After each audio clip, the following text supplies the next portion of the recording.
சக்தி சக்திக்கல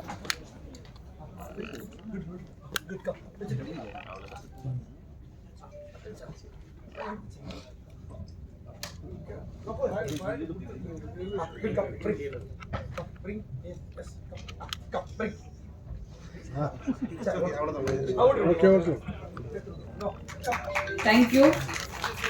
கூரன் படத்தின் விழாவில் ஊடக தோழர்களே, மேடையில் இருக்கின்ற நண்பர்களே, என் பிள்ளைகளே, எல்லாருக்கும் ஜென்ரலாகவே நம்ம ஒவ்வொரு உங்களுக்கு கேட்டு கேட்டு பிடிச்சி போயிருக்கும் ஒரு டைலாக். சினிமா விழாக்களில் பொன்னியின் பெண் வித்தியாசமான படம், இதுவரைக்கும் நீங்கள் பார்க்காத படம். இந்த வார்த்தையை எல்லாருமே சொல்லி நீங்கள் கேள்விப்பட்டிருப்பீங்க. ஆனால் என்னுடைய சினிமா வாழ்க்கை 45 வருஷத்துக்கு மேலே ஆயிடுச்சுன்னு நினைக்கிறேன். 80ல், ஆமாம், கரெக்டாக 45 வருஷம். நான் முதலாக வித்தியாசம் என்பதை உண்மையிலேயே சத்தியமா சொல்லக்கூடிய ஒரு கதை இந்த வித்தியாசமான கதை. இதை நீங்க இன்னும் அடுத்த வாரம் படம் பார்க்க போறீங்க, அப்ப நீங்களே சொல்லுவீங்க. பல விதத்துல இது வித்தியாசம். ஏன்னா அந்த படத்துல நாய் தான் ஹீரோ. ஒரு ரிவெஞ்ச் எடுத்து ஒரு படம் பெரிய ஹிட் ஆயிருக்கு. ஒரு யானை ரிவெஞ்ச் எடுத்து ஒரு படம் பெரிய ஹிட் ஆயிருக்கு. ஒரு பாம்பு ரிவெஞ்ச் எடுத்து நாகினா தமிழ்ல நீயா பெரிய ஹிட் ஆயிருக்கு. இதுல ஒரு நாய் ரிவெஞ்ச் எடுக்குது மனுஷன் மேல. தன்னுடைய போராட்டத்துக்கு கோர்ட்டுப்படி வரைக்கும் ஏறுது. இதுதான் இது ஒரு வித்தியாசம். ரெண்டாவது, இந்த படத்துல ஹீரோ கிடையாது, ஹீரோயின் கிடையாது, டேட் கிடையாது, டான்ஸ் கிடையாது. இது ஒரு வித்தியாசம். உண்மையிலேயே வித்தியாசமான படம். அதுக்காக சொல்றேன். சும்மா நாங்க வித்தியாசமான படம் அப்படின்னு சொல்றது. ஒரு ஹீரோ கிடையாது, ஹீரோயின் கிடையாது, ஒரு டூயட் கிடையாது, ஒரு டான்ஸ் கிடையாது. அடுத்ததுல நடிச்சவங்க பூரா பாத்தீங்கன்னா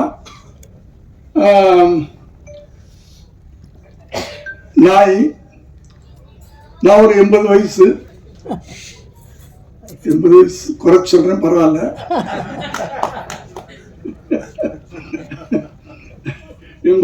சொல்லிக்கிறேன், எப்படின்னாலும் சொல்லலாம். கடவுள் இன்னும் கொண்டாந்து இங்க நிறுத்தி வச்சிருக்கிறாரு, அவருக்கு நன்றி. வைஜி மகேந்திரன் ஏ வயசு தான். இப்படி இதில் நடிச்சவங்க பூரா ஓல்டு பீப்புள். அது ஒரு வித்தியாசம். அதனால வித்தியாசங்கள் நிறைய இருக்குது. அதனாலதான் உண்மையிலேயே வித்தியாசம் சொல்றேன். அடுத்து என்னை பத்தி எல்லாரும் பேசுனாங்க. அது எனக்கு கடவுள் கொடுத்த ஒரு கிஃப்ட். ஓடிக்கிட்டே இருக்கிறேன், அதனால ஏதோ ஆக்டிவா இருக்கேன், அவ்வளவுதான். அடுத்தது மனசு சந்தோஷமா வச்சிருக்கிறேன். எப்பவுமே எந்த எதையும் பாரத்தை தலையில போட்டுக்கிறது இல்லை. கடைசி வரைக்கும் உழைச்சிட்டே இருக்கணும். அதுக்கு என் கூட இருக்கிறவங்கள எனக்கு ஹெல்ப் பண்ணிட்டு இருக்கிறாங்க. நான் ஆபீஸ்க்குள்ள நுழையும் போது எல்லாரும் இருக்கணும்னு ஆசைப்படுவேன். ஒண்ணுமே வேலை இல்லைனாலும் அவங்களோட பேசிட்டு இருப்பேன், ஏதோ ஒண்ணு பண்ணிட்டு இருப்பேன். ஏன்னா வீட்டுல உட்காரக்கூடாதுன்னு நினைப்பேன். நான் உட்கார்ந்தா படுக்கணும்னு தோணும், படுத்தா எந்திரிக்க முடியாது. அப்புறம் அவ்வளவுதான். ஈஸியர்ல அந்த வாழ்க்கையில வேணாம் அப்படின்னா அந்த காலையில 9 மணிக்கு ஆபீஸ்க்கு வந்துடலாம். அப்படி அடுத்து ஒரு பெரிய வித்தியாசம். இந்த இன்னைக்கு ஃபங்க்ஷன்ல எங்களுடைய படத்தில் சம்பந்தப்பட்டவங்க மட்டும்தான் மேடையில் இருக்கிறோம். ஒண்ணும் இல்லாத ஒரே ஒருத்தர் உட்கார்ந்து அவர் கூட சம்பந்தம் இல்லாதவன்னு சொல்ல முடியாது. ஏன்னா குண்டம்மாவுடைய அப்பா உண்டம்மா அப்படின்னு சொல்லுவாரு. அதை நாங்கள் எங்கள் படத்தில் வச்சுக்கிட்டோம், நாங்கள் யூஸ் பண்ணிக்கிட்டோம். அதனால அவரும் எங்கள் யூனிட்டை சேர்ந்தவர் தான். அதனால நாங்கள் தான் அந்த எங்கள் ஃபங்க்ஷனுக்கு சீஃப் கெஸ்ட். அதுவும் அதுலேயும் ஒரு வித்தியாசம் தான். அடுத்து ஒரு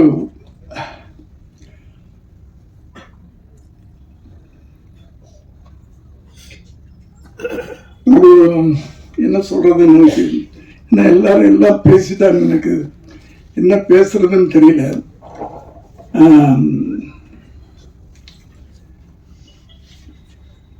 என்ன சொல்லணும்,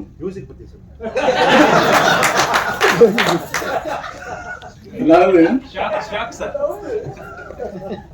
ஜனவரி மாசம் குளிர்ல நாங்க போனோம். அந்த அந்த அந்த எக்ஸ்பீரியன்ஸ் ஒரு பெரிய எக்ஸ்பீரியன்ஸ். அது கொடைக்கானல்ல நடுங்கிக்கிட்டே ஷூட்டிங் பண்ணோம். ஆனா அந்த ஷூட்டிங் ஆரம்பிச்ச உடனே அந்த நடுக்கமெல்லாம் போயிடும். அவங்க சொன்ன மாதிரி ஜுரங்கிறலாம் அது வந்து எனக்கு ஜுரம் வந்து இத்தனை வருஷத்துல ஜுரம்னு வந்ததே கிடையாது. அங்க ஏதோ வந்துருச்சு 102 டிகிரின்ட்டாங்க. ஆனா எனக்கு தெரியும், நான் ஷூட்டிங் ஸ்பாட்டுக்கு போனோம் ஜுரம் போயிடும்னு எனக்கு தெரியும். அந்த ஒரு நம்பிக்கை எனக்கு. ஒர்க்குக்கு போனோம்னா ஜுரம் போயிடும், அந்த தைரியத்துல தான் அன்னைக்கு போனேன். சொன்ன மாதிரியே போனோம்னா அன்னைக்குன்னு பார்த்து தண்ணியில எனக்கு குளிக்க வச்சுட்டாங்க, ஃபால்ஸ்ல தான். ஸோ ஜுரம் போயிடுச்சு. அதான் ஜுரம்ன்றது நம்ம நினைக்கிறது தானே, வியாதின்றது நம்ம நினைக்கிறது தானே. எனக்கு தலைவலிக்குதுன்னா தலைவலிக்குது, தலைவலி இல்லைன்னா தலைவலி இல்லை. அப்படி வாழ்க்கையை வந்து நம்ம அவ்வளவு ஈஸியா எடுத்துக்கிட்டோம்னா கடைசி வரைக்கும் நல்லா இருக்கலாம். அடுத்தது ஒரு படம் பண்றோம்னா படத்துல ஏதாவது நல்ல மெசேஜ் சொல்லணும்னு என்னுடைய முதல் படத்துல இருந்து ஆரம்பிச்சு இன்னைக்கு வரைக்கும் சொல்லிட்டு இருக்கேன். இந்த கதையை நான் கேட்டு அந்த ஒரு வார்த்தையை கேட்ட உடனே அந்த ஒரு கண்டென்ட் தான் சொன்னார், கதையா சொல்லல, கண்டென்ட். ஒரு ஒரு டார்க் கோர்ட்டுக்கு போகுது, எனக்கு புதுசா இருந்துச்சு. நான் 70 படத்துல 50 படம் மனுஷன் கோர்ட்டுக்கு போய் தான் எடுத்திருக்கேன். நாயோ பூனையோ கோர்ட்டுக்கு போய் எடுக்கல. அது எனக்கு புதுசா பட்டுச்சு. எதுக்கு போகுது, என்ன விஷயம், அதுலதான் எமோஷன். ஒரு ஒரு ஒரு நல்ல படம் அது. பார்க்கிறவங்களுக்கும் அதுல ஒரு எமோஷன் கிடைக்கும், கனெக்ட் ஆகும். ஏன்னா இந்த படத்தை பார்த்தவங்க கொஞ்சம் பேர் தான். அமீர் சார் பார்த்திருக்காரு, பார்த்திபன் சார் பார்த்திருக்காரு, விஜய் ஆண்டனி பார்த்திருக்காரு, இப்படி கொஞ்சம் பேர் தான் பார்த்திருக்காங்க. டெல்லியில இருந்து வந்த மேனகா காந்த் பார்த்திருக்காங்க. அத்தனை பேரும் படம் முடிஞ்சு சீட்டை விட்டு எந்திரிக்கல, அழுதுட்டு உட்காந்துருந்தாங்க. நம்ம போய் என்ன அப்படின்னு கேட்ட பிறகுதான் எந்திரிச்சாங்க. அந்த ஒரு எமோஷனை அந்த கனெக்ட் பண்ணோம். நாங்கள் படம் பார்க்குறவங்களோட அந்த இந்த லைஃப்பை நாங்கள் கனெக்ட் பண்ணிட்டோம். அதுலேயே நாங்கள் வெற்றி அடைஞ்சோம். அப்படி படம்ன்றது அப்படித்தான் இருக்கணும், நல்ல விஷயங்களை சொல்லணும். ஒரு ஒரு ஒரு டைரக்டரோ இப்போதான் வந்து டைரக்டர் வேற ரைட்டர் வேறன்னு கிடையாது. ஒரு 20 வருஷத்துக்கு முன்னாடி ஸ்ரீதர் கோபாலகிருஷ்ணன்லாம், KS கோபாலகிருஷ்ணன்லாம் வர்றதுக்கு முன்னாடி கதாசிரியர் ஒருத்தர் இருப்பார். அவர் கதை சொல்லுவார். உடனே வந்து ஜெமினி, ஏவிஎம் அவங்கள போகிறவங்க கதை இலாக்கான வச்சுருப்பாங்க. அந்த கதையில் உட்காந்து அவங்க டிஸ்கஸ் பண்ணுவாங்க. டயலாக் ரைட்டர்னு ஒருத்தர் தனியாக இருப்பார், டைரக்டர்னு ஒருத்தர் இருப்பார். இது ஒரு பீரியட். நான் வந்து அசிஸ்டன்ட் டைரக்டராக வந்த காலங்களில் 70 வரைக்கும் அப்படி இருந்துச்சு. இந்த ஸ்ரீதர் கோபாலகிருஷ்ணன் அவங்கெல்லாம் வரும்போது ரைட்டர் டைரக்டர் ஆகிட்டாங்க. ஸோ நான் எதுக்கு சொல்ல வந்தேன்னா, ஒரு ஒரு ஒரு ரைட்டர் எழுத்தாளன் அப்படின்னு சொன்னாலே அந்த அந்த எழுத்தாளனுக்கு ஒரு பொறுப்புணர்வு வேணும். ஏன்னா அந்த எழுத்தாளன் தான் வந்து ஒரு கதாநாயகனுடைய கேரக்டரை படைக்கிறான். அவன் ஒரு படைப்பாளி. அந்த அந்த ஏன்னா இங்கெல்லாம் வந்து வெறும் நடிகர்கள் மாத்திரம் நம்ம கொண்டாடுறது கிடையாது, டைரக்டர்ஸையும் கொண்டாடணும். ஒரு ஹீரோ லெவலுக்கு டைரக்டர்ஸையும் கொண்டாடுறோம். ஸோ அவங்களுக்கு ஒரு பொறுப்புணர்வு வேணும், ஒரு நல்ல படம் கொடுக்கணும்.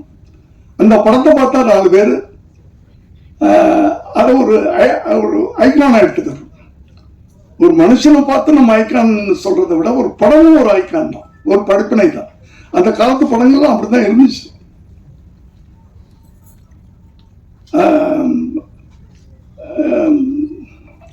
இப்ப சில படங்கள்லாம் பார்க்கும்போது ரொம்ப கஷ்டமா இருக்கு, ரொம்ப கஷ்டமா இருக்கு. தனியா சொன்னேன். ஏன்னா ஒரு ஒரு எழுத்தாளன் படம் பார்க்கிறவனுக்கு ஒரு ஐக்கானா இருக்கணும், ஒரு முன்னோடியா இருக்கணும். அவன் படைக்கின்ற படைப்புகள், கதாபாத்திரங்கள் அப்படி இருக்கணும். இவனை மாதிரி நம்ம வாழணும் அப்படின்னு இருக்கணும். கத்தி எடுத்து தலை விட்டு கையை விட்டு இப்படியே விட்டு அப்படின்னு சொல்லிட்டு படம் பார்த்துட்டு வெளியே போனவொன்னா அவனு கத்தி எடுத்துட்டு கையை விட்டு காலை விட்டு இருந்தா இந்த இளைய சமுதாயம் என்ன ஆகுறது? அந்த பொறுப்புணர்வு, சினிமான்றது சாதாரண விஷயம் இல்லை. இப்போ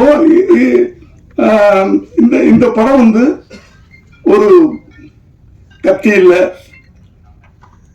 ரத்தம் இல்லை, துப்பாக்கி சத்தம் இல்லை, ஆனால் ஒரு ஒரு பவர்ஃபுல்லான விஷயம் இருக்கு, பவர்ஃபுல்லான விஷயம் இருக்கு. ஆனா அந்த பவர்ஃபுல்லான விஷயத்தை நாங்க சீரியஸா சொல்லல. அதான் இதனுடைய வெற்றிக்கு அது ஒரு காரணமா இருக்கு. ரொம்ப சீரியஸான விஷயத்த ரொம்ப சீரியஸா சொன்னாலும் கஷ்டப்பட்டுருவீங்க.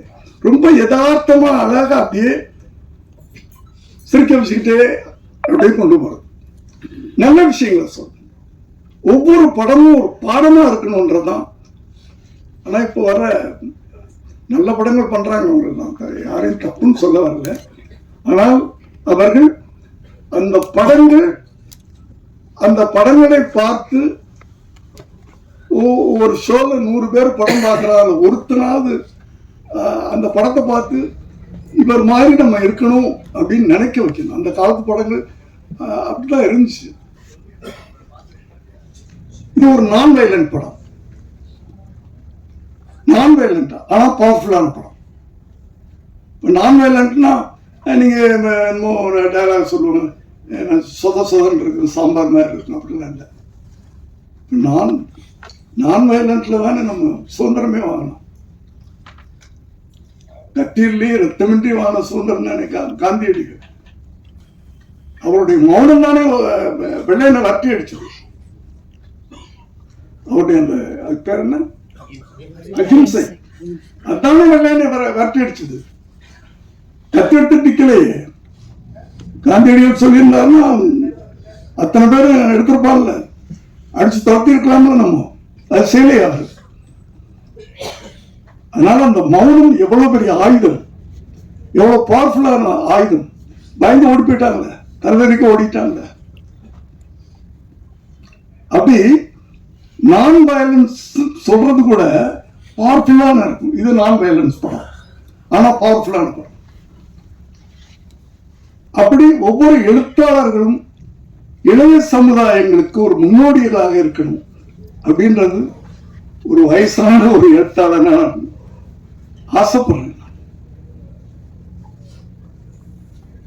ஒரு காலத்துல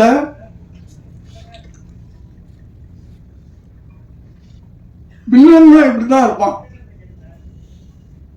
ரேப் பண்ணுவான், கொலை பண்ணுவான், 10 பேரை வெட்டுவான், அப்படித்தானே இருந்துச்சு. அதை பூரா இப்ப கதாநாயகர்கள் பண்றாங்க. யார் வில்லன் யார் கதாநாயகன்னு தெரிய மாட்டேங்குது படம் பார்க்கும்போது.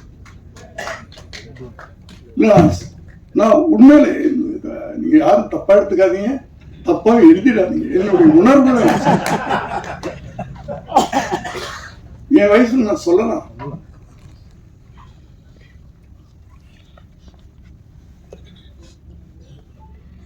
யாரு ஏன்னா படம் பார்க்கிற யூத் அவங்களை எப்படி நம்ம கொண்டு போகணும்?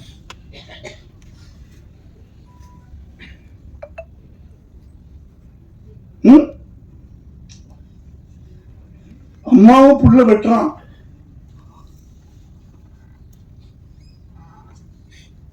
மாமியார் மருமகளும் சேர்ந்துக்கிட்டு என்ன பிள்ளைய கொள்றாங்க, அப்பாவை கொள்றாங்க. இப்படியெல்லாம் நடந்துகிட்டு இருக்கிற ஒரு சமுதாயத்தை நம்ம வந்து கரெக்ட் பண்ணணும்னா சினிமா வந்து ஒரு ஒரு அறிஞர்னா சொல்லுவார், சினிமா மாதிரி ஒரு பயங்கரமான ஆயுதம் வேற எதுவும் இல்லை. அந்த ஆயுதத்தை கரெக்டா நம்ம யூஸ் பண்ணோம்னா இந்த இளைய சமுதாயத்தை திருத்த முடியும். அது ஒவ்வொரு எழுத்தாளனா இருக்கட்டும், இயக்குனரா இருக்கட்டும், 2 பேரும் ஒண்ணுதான் இருக்கும். அவங்களுக்கு இந்த பொறுப்புணர்வு, கடமை உணர்வு, சமூக உணர்வு, எல்லாத்தையும் விட அந்த சமூக உணர்வு.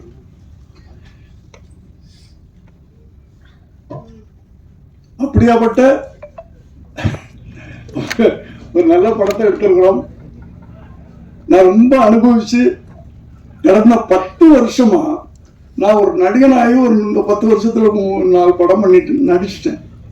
ஆனால் ஒரு திருப்திகரமாக எனக்கு அமைஞ்ச படம் இந்த படம். ரொம்ப அனுபவிச்சு நான் பண்ணியிருக்கேன். எல்லாரும் ஹெல்ப் பண்ணியிருக்காங்க, நான் தனித்தனியா சொல்ல விரும்பல. அதுலயும் நான் தைரியமா சொல்லுவேன், 2 மணி நேரம் படம். அந்த 2 மணி நேரம் அவங்கள ரொம்ப அழகா நாங்க உட்கார வச்சிருக்கோம். முதல்ல 3 மணி நேரத்துக்கு படம் எடுத்து கொடுத்துட்டாரு அவரு. அத மாருதி சார் 2.5 மணி நேரம் படமாக்குனாரு. சரி அவ்வளவுதான், இதுக்கு மேல குறைக்க வேணாம் அப்படின்னு அவர் பிடிவாதமா இருக்கிறாரு. லெனின் சார் படம் பார்த்தாரு. அவர் சூப்பர்வைசர் தான் இந்த எல்லாமே நடந்துட்டு. லெனின் சார் படம் பார்த்தாரு எங்களோட. ஒரு 2 நாள் எனக்கு டைம் கொடுங்கன்னு சொன்னாரு. 2 நாள் கழிச்சு போய் பார்த்தோம். 10 சீனை காணோம் படத்துல. டைரக்டர் சார் சார் அந்த சீனை தூக்கிட்டார் சார், இந்த சீனை தூக்கிட்டார் சார், இந்த சீனை தூக்கிட்டார் சார், சார் போச்சு சார் அப்படின்றாரு. அதாவது 2:20க்கு இவர் கொடுத்தாரு, 2 மணி நேரம் 20 நிமிஷத்துக்கு இவர் பண்ணிட்டாரு. அவர் 10 சீனை தூக்கி 20 நிமிஷத்தை தூக்கி 2 மணி நேரம் ஆகிட்டார்.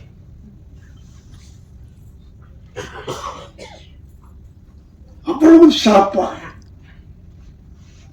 இன்னைக்கு அப்படி இருக்குது படம். சாருக்கு நன்றி. 3 மணி நேரத்தை 2.5 மணி நேரம் ஆக்குனீங்க, 2 மணி நேரத்தை 2 மணி நேரம் ஆக்குங்க. அப்படி எல்லாருமே வந்து பண்ணியிருக்கிறாங்க. டிஓபி சொல்லணும், நான் குண்டமா சொல்லணும், இல்லைன்னா தப்பா எடுத்துக்கிறேன். ஸ்டேஜில் செல்லமா நான் சொல்றேன். ரொம்ப எல்லாருமே ஒரு குடும்பம். எல்லாருமே பேசுனதே இங்க டைரக்டர் யாரு, ப்ரொடியூசர் யாரு, அதெல்லாம் கிடையாது. நான் எல்லாரையும் போட வேடான்னு சொல்லுவேன். அது பாசத்துல பிள்ளைங்களை சொல்ற மாதிரி நான் சொல்றேன். ஒரு குடும்பம் மாதிரி இருந்து ஒரு படத்தை எடுத்திருக்கிறோம். எல்லாரும் உழைச்சிருக்கிறோம். இந்த படம் வெற்றி அடைஞ்சா பெரிய சூப்பர் ஹீரோ எல்லாம் நடிக்கல, இதுல நடிச்ச ஒரே சூப்பர் ஸ்டார் அதுதான் பைரவாதம். நாங்கெல்லாம் துணை நடிகர்கள், உதிரி பூக்கள். நாங்கெல்லாம் ஒரு மாலை எதுனா அதுதான் போடணும். இந்த உதிரி பூக்களை எல்லாம் சேர்ந்து பண்ணியிருக்காங்க. எல்லாம் சேர்ந்து உதவி இயக்குனர்கள் அத்தனை பேரையும் நான் வந்து ரொம்ப, ஏன்னா நான் வந்து 7 மணிக்கெல்லாம் போய் நின்றுவேன் ஷூட்டிங் ஸ்பாட்ல. அதுவே எல்லாரும் கடுப்பா இருக்கும். பசங்க என்னடா இந்த மனுஷன் தூங்க மாட்டேன்றான், வந்து என்ன சொல்றான், நம்மளையும் தூங்க விட மாட்டேன்றான் அப்படின்னா இந்த படம் பண்ணியிருக்கிறோம். இந்த படத்தினுடைய வெற்றி ஒரு புது இயக்குனரை கொடுக்கும். புது இயக்குனர்னா ஒரு இன்னும் புது ஐடியா வச்சிருக்காரு. அந்த புது ஐடியாக்கள்ல படம் வரும். ஒரு சாதாரண ஒரு இளைஞர் ஒரு கஷ்டப்பட்டு ஒரு படம் ப்ரொடியூசர் ஆயிருக்கான். அவர் ஒரு அடுத்த படம் எடுக்க முடியும். இந்த படத்தின் வெற்றி. ஆகவே நீங்கெல்லாம் நிறைய சூப்பர் ஸ்டார்கள் நடிச்ச படங்களை எல்லாம் பார்த்திருப்பீங்க. இது வந்து இந்த சூப்பர் ஸ்டார் நடிச்சிருக்க படம். நாங்கெல்லாம் சேர்ந்து ஒரு நல்ல, திரும்ப சொல்றேன், ஒரு நல்ல படம் அடுத்த வாரம் நீங்க பார்க்க போறீங்க. உங்களுடைய என்கரேஜ்மெண்ட்ஸ்ல அந்த டைரக்டர் பெரிய டைரக்டரா வரணும், இந்த ப்ரொடியூசர் பெரிய ப்ரொடியூசரா வரணும். இந்த மியூசிக் இதுல இந்த படத்தை வந்து 2 இடங்கள்ல 2 கட்டங்கள்ல, எடிட்டிங்க்கு முன்னாடி, எடிட்டிங்க்கு பிறகு, பிஃபோர் எடிட்டிங் ஆஃப்டர் எடிட்டிங் உருமாறுச்சு படம். அதே மாதிரி பிஃபோர் ரீ ரெக்கார்டிங் ஆஃப்டர் ரீ ரெக்கார்டிங் பேக்ரவுண்ட் மியூசிக், அதாவது ஒரு நாயுடைய ஃபீலிங்ஸ், அதோட எமோஷன், நாய் ஃபீல் பண்ணுது அப்படின்றத மியூசிக்ல சொல்றாரு. நாய் சந்தோஷமா இருக்குது அப்படின்றத மியூசிக்ல சொல்றாரு. நாய் ரிவெஞ்ச் எடுக்குது மியூசிக்ல சொல்றாரு. சோ இந்த படம் வந்து நிச்சயமா வெற்றி அடையும். அது நம்பிக்கை தான். என் வாழ்க்கையில் நம்பிக்கையில தான் நான் ஓடிக்கிட்டு இருக்கேன், நம்பிக்கையில தான் நடந்துகிட்டு இருக்கேன். இந்த படத்துக்கு பிறகு கூரனுக்கு பிறகு விபின், கூரனுக்கு முன்பு விபின். நிச்சயமா எனக்கு நல்ல பேர் கிடைக்கும், நிச்சயமா பேர் கிடைக்கும். இதுல நடிச்ச அத்தனை பேருக்கும் பேர் கிடைக்கும். காரணம் ஒரு வித்தியாசமான கதைகள். அந்த வித்தியாசமான கதைகள் ஒரு நடிகனை உருவாக்குறோம், எப்படி உருவாக்குறது? இது நான் வந்து இங்க கதையை விட்டுட்டு போறேன். பரவாயில்ல, இப்போ விஜயகாந்தோட நான் நிறைய படம் பண்ணியிருக்கிறேன். நீங்க முதல் படத்துல இருந்து பார்த்துக்கலாம். சட்டம் ஒரு எடிட்டர், நானும் விஜயகாந்த், நான் புதுமுகம், அவரும் ஏறக்குறைய ஒரு படம் நடிச்சவர். டெக்னீஷியன், பெரிய டெக்னீஷியன் போடலாம், மற்றவங்களாம் அப்படித்தான் பண்றாங்க. ஒரு பெரிய கேமராமேன், ஒரு பெரிய மியூசிக் டைரக்டர், இதெல்லாம் போட்டு படம் எடுக்கலாம். பட் என்னென்ன அவுட்புட் வரும்போது படம் சக்சஸ் ஆகும். ஆனா அந்த ஹீரோனால படம் ஓடிச்சா, இல்லப்பா அந்த ஒளிப்பதிவாளர்னால ஓடிச்சு, இந்த மியூசிக் டைரக்டர்னால ஓடிச்சு அப்படின்னு சொன்னாலே அந்த ஹீரோவுக்கு வேல்யூ இல்லைன்னு நினைக்கிறேன் நான். ஸோ விஜயகாந்த் படம், நான் பண்ண படங்கள்லாம் பார்த்தீங்கன்னா புது கேமராமேன், புது எடிட்டர், புது டைரக்டர், நான் புது டைரக்டர், இப்படித்தான் இருக்கும். அப்பதான் அந்த வெற்றி முழுக்க அந்த ஹீரோ தலையில போய் உட்கார். அப்பதான் அந்த ஹீரோ வந்து ஒரு தலைவனாக முடியும் பின்னாடி. அந்த வெற்றி முழுக்க அந்த ஹீரோ மேல உட்காரணும். அப்பதான் அந்த ஒரு ஹீரோவை நம்ம மோல்டு பண்றதுன்றது ஒண்ணு இருக்குல்ல. ஒரு பெரிய இயக்குனருடைய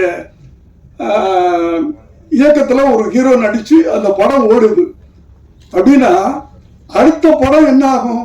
அந்த ஹீரோ நடிக்கிற படம் அந்த எக்ஸ்பெக்டேஷனுக்கு பார்ப்பாங்க, இல்லைன்னா அவ்வளவுதான். அவர் இதுக்கு பல உதாரணங்கள் இருக்கு,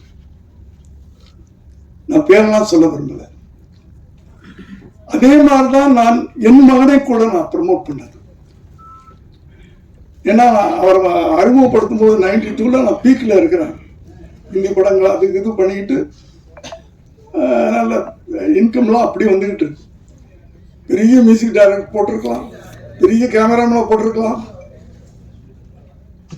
புது கேமராமேன் நாளை தீர்ப்புல ஒரு லேடி, ஒரு புது மியூசிக் டைரக்டர். ஏன்னா அந்த படம் வெற்றி அடைஞ்சால் அது அந்த முழுக்க ஹீரோ மேல போகணும். இப்படித்தான் நீங்க முதல்ல ஒரு 10 படம் நீங்க விஜயோடைய படம் பார்த்தீங்கன்னா தெரியும், பெரிய டெக்னீஷியன்ஸே இருக்க மாட்டாங்க. இதான் ப்ரொமோஷன், ஹீரோவை ப்ரமோட் பண்றது. கொஞ்சம் கொஞ்சமா அந்த ஹீரோவால படம் ஓடிச்சு, அந்த ஹீரோவால படம் ஓடிச்சு, அந்த ஹீரோவால படம் ஓடிச்சுன்னு சொல்லும் போதுதான் அந்த ஹீரோவுக்கு வேல்யூ. இப்படி உருவாக்குறது தான் ஒரு ஹீரோ உருவாக்குறதுன்றது சாதாரண விஷயம் இல்லை.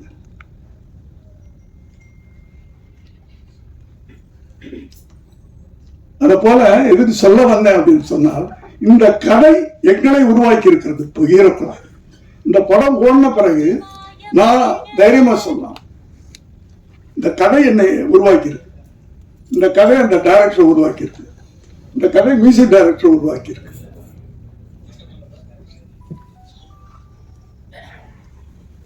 எல்லாமே சாதாரண மாணவர்கள் பண்ண படம். பெரிய பெரிய இயக்குநர்கள், பெரிய பெரிய நடிகர்கள் படங்களை எல்லாம் நீங்க வந்து ஆகா ஊகம்னு சொல்றது பெரிய விஷயம் இல்லை. அந்த படங்களுக்கெல்லாம் வந்து விளம்பரம் தேவையில்லை. ஏன்னா அவங்கெல்லாம் ரசிகர்கள் வச்சிருக்காங்க, ரசிகர்கள் பட்டாலும் இருக்கு. நீங்க விளம்பரம் கொடுத்தாலும் கொடுக்கலனாலும். ஆனால் இப்படிப்பட்ட படங்களுக்கு நீங்கள் ப்ரமோஷன் பண்ணணும். உங்களுக்கு பிடிச்சா, நான் திரும்ப திரும்ப சொல்றேன், நல்லா இல்லாத படத்தை ப்ரமோட் பண்ணுங்க. படம் நல்லாக இருந்தால் இந்த படத்தை நீங்க ஓடி காட்டணும். அது உங்களை நான் கேட்டுக்கிறேன். நன்றி, வணக்கம்.